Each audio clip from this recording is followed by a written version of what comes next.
I want to bring up Brad Abrams. He leads the product management team for our developer experiences group. And he's going to give us a demo of 0 to 60 on the cloud platform showing these productivity features. Awesome. Brad? Thanks, Greg. Do you need that? No, I need that. So in his copious spare time, Greg's been building out this Cloud Event 2014 application. But he ran into a little snag, and he asked me to use my programming prowess to help him out. So what we're looking at here is the Google Developer Console for Greg's application. But before we drill into the console, how many people are command line fans? How many people are more productive on the command line? Let's hear it. Okay. Yep. Great. Yes, me too. So we're going to start there. I'm going to show you our new gcloud command line tool. The reason I'm more productive on the command line is because of keyboard shortcuts like tab completion. So I can just say gcloud tab, and that shows me the list of options that are available there. And then, if I can type, a tab again completes that. Oh yeah, and then what were the options for components? I can't remember. Oh right, list is the one I want. Tab finishes that out. So pretty cool, huh? Okay. Fine. Okay. So we have a set of components that are available. I can add and remove those, but I have what I think I need there. So we'll clear that, and I'll do another gcloud command, and we'll go ahead, Cloud Event 2014, we'll go ahead and bring down code that Greg's already started onto our local workspace so that we can start getting started with this. So let's take a look at what Greg's already got. I'm going to use my second favorite editor here to check out Greg's code. And there, Greg, I think I see your problem. You forgot to give it a title, so let's see if we can do that. So GCP live. Okay, just save that. Now we're going to use Git to commit that to our local repository. How many big Git fans are you?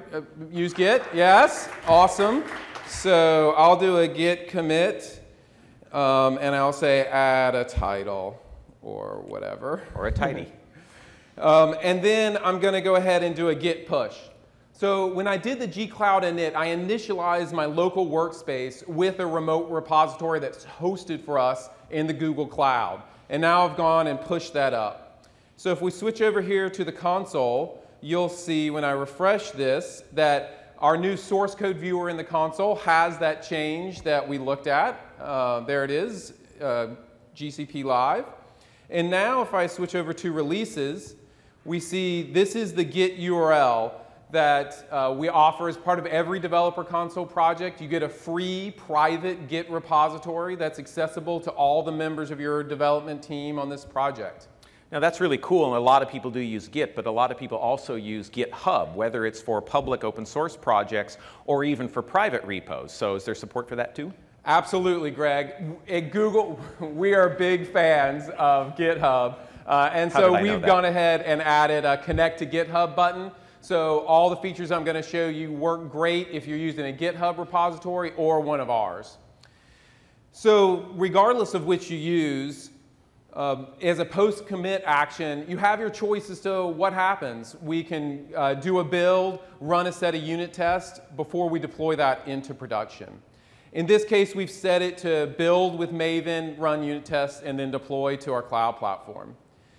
To give you a peek inside a little bit about what's really happening, when we configured that build, what we did is we spin up a Compute Engine instance. And we installed on your behalf Jenkins, Maven, JDK, everything we needed to do reliable builds. And then when that Git push happened, we pulled down all the code and did a clean build. And then when that build passed, we ran all your unit tests and then pushed it to production. So you can be more sure you get a safe, reliable deployment. And you can see as I've practiced this demo, the spikes in the build machine. So if we switch back over to cloud deployment, you can see our release history. And what you see here is that we added that title, we did a build, test, and we deployed that into production all in the time we've been talking here. So if we switch over and see Greg's app, Greg, it looks like a little meme application. That's kind of cool. And it's going to refresh with, and we see these, here are the memes you have. Yes, that's cute, petabytes of data. But and there's the title that we added, that's great. I'm interested in what our top memes are here at the cloud event, so let's check those out. Oh, Greg, you have a server error here, a 500 server error, that's not good. These kind of issues are hard enough to debug when it's on your local machine, but when you have an issue like this in production, it's even harder. So to give you a sense about debugging this in production, I'm going to switch over and give some simulated load. So just going to throw a lot of traffic at that site. I saw some of you copying down the URL, so you might be throwing some traffic at it as well. So we'll go over and look at how we debug that issue. So I'm going to bring up the new unified logs viewer, and we're getting a log entry for every request that comes in. And you saw I just threw a bunch of requests at this thing. And we're aggregating all those logs across every front-end instance that we're spinning up into a single unified view. And so now I can just scroll through here, and notice as I'm scrolling, it's loading new logs. So it's easy for me to kind of find the logs that I'm interested in. I can also filter these, in this particular case, though, I want to look for a status 500, because that's what we saw, the 500 server error. I can also come in and filter by date and time. So if I get a bug report at a certain time, I can narrow that down pretty easily. These filters can be chained together with and or, so you can get exactly what you want. Okay, so here are the errors that we're hitting. And I can see, Greg, the problem here is this in this ominously named method, get memes buggy. That must be I had to make problem. it easy for you to find, Brad. Yes, I appreciate that. So speaking of finding that, you'll notice the next thing we want to do as a developer is jump into the source, because that's where we're going to be able to fix this problem. But I have all this context loaded in my head. I need to get to the source quick so I can start bringing that to bear. So what I'm going to do is notice that right here, this is actually a hyperlink. So if I click right on this hyperlink, it brings me into the console, into our source code view with exactly the version of the source code that was deployed into production and that line of code highlighted. Pretty useful. So at this point, we could drop back to the Git command line. We could pull that file down and start operating on it. I can click on this Open an IDE button and use a variety of third-party or Google-provided IDEs. Or, because this is a very quick change, I can just click on Edit. Make this change right in the browser and go ahead and do a commit. And we'll just say fixed Greg's buggy code, and we'll deploy that into production. Now, how many of you have been debugging a production issue and you ended up SSHing into a production machine and twiddling some config file or messing with some PHP code? Who's done that? Yes, who's done that this morning?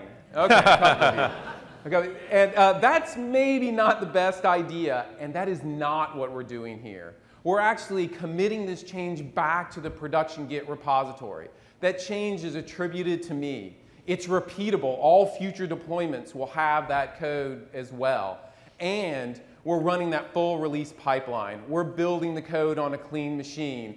We're running all our unit tests, and we're deploying it only if all those things pass. Now, that takes a minute or so for those things to happen. So let's see if we can view that deployment in progress. So let's open that in a new tab. And we should see our new release. There it is. We fixed Greg's buggy code. Notice it's already built and tested that in just this short time, and we've deployed that out into production. So if we switch over now and refresh this, we should see the top cloud memes. And of course, they're all Jeff Dean memes. Guess that's how it goes. So what you've seen today is it's very easy to use tools you already know and love, like Maven, Jenkins, and Gradle to be able to target our platform. You've seen how easy it is to get reliable and quick deployments with our new continuous integration system. And finally, you saw how easy it was to find and debug an issue in production and get that fixed quickly. Thanks, Greg. Thanks, Brad.